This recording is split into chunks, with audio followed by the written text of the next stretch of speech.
Bonjour Benjamin Lagus. Bonjour. Alors vous êtes journaliste média de la revue des médias de l'INA et vous suivez la longue bataille qui oppose Google France à la presse française sur la question de la rémunération des contenus des médias par le célèbre moteur de recherche. Alors celle-ci connaît un nouveau rebondissement puisqu'après de longs mois de négociations et de procédures judiciaires, Google France et les représentants des éditeurs de presse ont annoncé dans un communiqué être proches d'un accord concernant les droits voisins. Alors de quoi parle-t-on par droits voisins? Alors, les droits voisins, ils sont nommés comme ça parce qu'en fait, l'expression, disons, qui est plus claire, c'est droit voisin au droit d'auteur. Donc, c'est un droit qui est nouveau, qui est créé, qui est inspiré du droit d'auteur. Donc, le principe de ce droit, c'est de s'inspirer de la mécanique du droit d'auteur, donc de rémunérer un auteur ou une autrice quand son œuvre est utilisée hors de son cadre initial, pour rémunérer cette fois-ci la presse, donc non pas forcément un journaliste lui-même, mais son employeur, son entreprise, sa rédaction. C'est vraiment donc ça le principe, hein, c'est de rémunérer, donc, comme on appelle ça en droit, une personne morale, donc une entreprise, une association ou un collectif quelconque, pour l'utilisation de l'œuvre qu'elle a mis en ligne ou qu'elle a publiée quelque part. C'est le droit voisin du droit d'auteur, donc un droit d'auteur pour la presse d'une certaine manière. Ce principe vient de l'Europe et a été voté en 2018 par le Parlement européen après une longue bataille et un lobbying acharné de la part de Google, mais on en parlera. Donc ça, c'était en 2018 et la France a été le premier pays à transcrire cette directive européenne dans son droit national en 2019. Et depuis 2019, il y a des négociations qui sont en cours, notamment avec Google, pour tenter de faire appliquer ce nouveau droit voisin en France. Alors, que faut-il attendre d'un tel accord, sachant que les montants révélés par l'AFP hier seraient d'environ 25 millions d'euros à répartir entre les quelques 300 éditeurs français? Oui, bah, c'est un chiffre. Alors, il faudrait que je regarde dans le détail d'où il vient, mais en tout cas, ce qui est important de comprendre, c'est que même si cet accord aboutit, ce qui est probable, hein, puisque Google a déjà été condamné par l'autorité de la concurrence, là, il y a effectivement un nouvel épisode en défaveur de Google, donc Google est contraint et forcé de négocier avec la presse. Mais a priori, ce qu'on peut attendre, si on est en rédaction, enfin, un titre de presse, c'est pas grand-chose. Puisqu'on regarde, de la situation de Google, la presse française est un acteur très faible. Or, la mécanique qui est mise en place, c'est une négociation de gré à gré. C'est-à-dire, je négocie rédaction par rédaction avec Google, ou à la limite une alliance de rédaction, mais ça ne va pas beaucoup plus loin. Donc, on a toutes les chances dans ce contexte-là, donc en mettant face à face un acteur assez faible économiquement, la presse, et un acteur au contraire économiquement très fort comme Google, d'avoir un accord défavorable aux journaux. Et notamment parce que ces titres de presse se considèrent, à tort ou à raison, comme étant très dépendants économiquement de Google en étant bien référencé, en étant en premier ou en deuxième dans les résultats du moteur de recherche pour avoir du trafic. Donc, qui dit trafic dit bonne rémunération de la publicité. Donc, c'est un enjeu économique évidemment majeur. Et de ce point de vue, Google est plutôt en position de force. Donc, ce qu'on peut en attendre, plutôt que de discuter de chiffres, ça, moi, c'est difficile à dire. Mais en tout cas, a priori, il est très probable que Google fasse tout pour avoir le moins de, disons, la rémunération la moindre possible en fait pour la presse, puisque c'est évidemment à sa défaveur de rémunérer très largement la presse à la hauteur de ce qui pourrait être. Et donc, il est quasiment certain qu'un accord sera trouvé, puisque recours juridique après recours juridique, Google va épuiser tous les recours. Mais ce qu'il faut en attendre financièrement, a priori, c'est vraiment pas grand-chose. Alors, quels sont les enjeux liés à la part de marché publicitaire numérique en France et en Europe? Ça représente quoi concrètement? Alors en fait, en France, et d'ailleurs, c'est pas propre à la France, hein, ce qu'on assiste avec le marché publicitaire, c'est un grand paradoxe. C'est que les annonceurs, donc les entreprises qui distribuent de la publicité, quelle qu'elle soit, hein, en ligne, investissent toujours plus, notamment sur la publicité en ligne, et parallèlement, la presse en profite de moins en moins. Donc je donne simplement un chiffre. En 2019, les recettes publicitaires de la presse, là je parle bien de la presse, hein, presse écrite, ont baissé de 4,1% par rapport à 2018. Et cette baisse fait elle-même suite à des baisses quasi systématiques durant les années précédentes. Par ailleurs, en 2020, ça vous n'êtes pas sans savoir qu'une baisse beaucoup plus forte aura lieu, notamment à cause de la crise économique. Donc, ce qui est intéressant, c'est de comprendre pourquoi la presse voit ses recettes publicitaires en ligne baisser, alors même, encore une fois, que les annonceurs investissent de plus en plus. Donc, il y a deux grandes raisons si on schématise. C'est ça c'est un mouvement qui a quelques années derrière lui. Hein, c'est que, comment dire ça, Internet a permis à plein de médias, alors médias au sens large, hein, pas forcément des titres de presse, mais des blogs, des podcasts d'entrepreneurs, des choses comme ça, à plein de monde de s'exprimer, en fait, de créer un média. Et donc, plus il y a d'espace en ligne, plus les annonceurs ont le choix pour distribuer leur publicité. Donc, évidemment, mécaniquement, le budget investi par média par les annonceurs baisse, même si c'est de façon illégale selon les médias, puisqu'il y a plus d'offres en fait.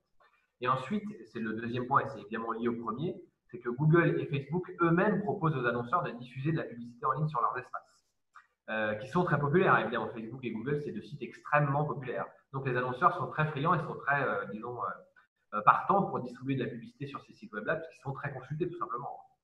En conséquence de quoi, on constate année après année, là encore, que Google et Facebook captent une part très majoritaire de l'investissement, en France notamment, du marché de la publicité en ligne. On considère qu'en 2019, c'était environ 75%. Donc c'est vraiment une très grosse part des investissements publicitaires en ligne qui sont captés par ces deux acteurs. Donc mécaniquement, en bout de chaîne, la presse en pâtit, puisque les investissements des annonceurs ne sont pas extensibles à l'infini. Et donc, in fine, c'est la presse qui en souffre puisqu'elle recueille, elle bénéficie plutôt de moins en moins d'investissements publicitaires en ligne, alors même encore une fois que ces investissements croissent année après année. Alors, le directeur général de Google France, Sébastien Missoff, déclarait vouloir soutenir le journalisme et assurer la continuité de l'accès au plus grand nombre à un contenu de qualité. Comment vous interprétez ces déclarations ?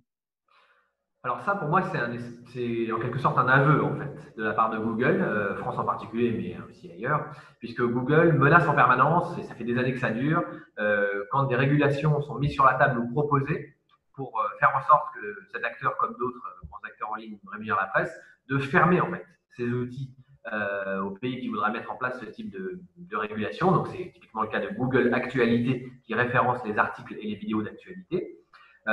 C'est souvent, et Google a réitéré cette menace en fait en 2018 lors de la discussion européenne en disant c'est simple, si l'Europe impose ce cadre de régulation, ses droits voisins, nous on fermera Google Actualité. Bon, on s'aperçoit qu'en tout cas qu'en France, les meilleurs en Europe, ils n'ont pas mis cette menace à exécution, même s'ils l'ont déjà fait il y a quelques années dans un autre contexte. Mais pour l'instant, ils l'ont pas fait, ils l'ont toujours pas fait alors qu'il est en 2020. Et donc pour moi, dire ça, c'est évidemment un aveu dans la mesure où Google probablement fait ça ne met pas sa menace à exécution pour deux raisons.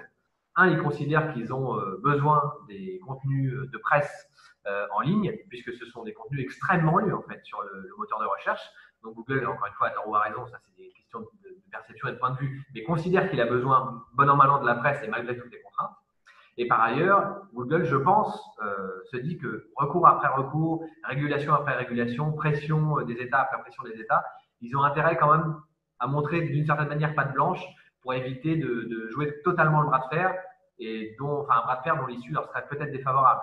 Parce que plus ça va, encore une fois, plus les pressions sont mises sur Google pour qu'il y ait un accord dont les modalités sont à définir, mais avec la presse, et donc plus ça va, moins Google a intérêt à jouer ce bras de fer. En tout cas, c'est possible que l'entreprise commence à réfléchir de cette manière après un bras de fer plus dur les années précédentes, et donc considère qu'il vaut mieux peut-être lâcher dans ce cadre-là plutôt que d'avoir des régulations plus sévères qui seront mises en place par la suite. Chaque éditeur, pour pouvoir appliquer cet accord, devrait négocier un contrat directement avec le célèbre moteur de recherche américain. Alors, quels pourraient, selon vous, en être les critères ?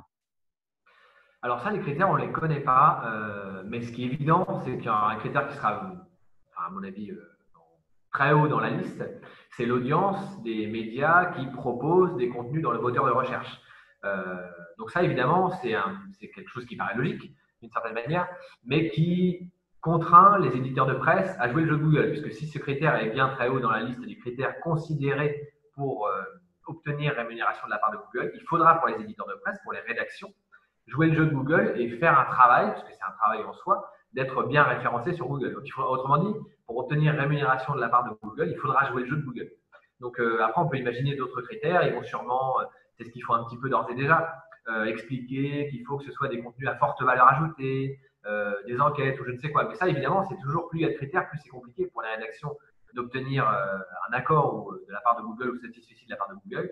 Et ce qui est sûr, c'est que dans ces critères, même si on ne les connaît pas dans le détail, Google va essayer de faire en sorte qu'ils soient très nombreux et précis pour essayer de rémunérer évidemment le moins possible la presse, puisque c'est, je le rappelle, le but de Google qui est opposé par principe à ce type de droit voisin. Alors, on le voit bien, Google a un poids énorme. Aujourd'hui, comment les éditeurs de presse pourraient s'affranchir de ce géant américain ? Alors, c'est une question intéressante, puisque dans le cadre actuel du financement partiel par la publicité en ligne ou pas, de la presse. Et évidemment, enfin là, on parle évidemment de la publicité en ligne, puisqu'il s'agit de Google, mais c'est très compliqué, puisque la presse a besoin de ces financements, même dans le cadre actuel d'une baisse très forte de la publicité en ligne, pas en général, mais pour la presse. Donc, tant qu'on reste dans le cadre du marché où la presse est un objet commercial comme un autre, hein, d'une certaine manière, là, évidemment, c'est extrêmement compliqué, pour ne pas dire impossible, de se priver de Google. Moi, j'en discute avec certaines rédactions, ils me disent, même si le marché publicitaire est en forte baisse, on ne peut pas décemment se passer, pour faire vivre la rédaction, des publicités en ligne, et donc d'une certaine manière de Google et de la présence en ligne en général.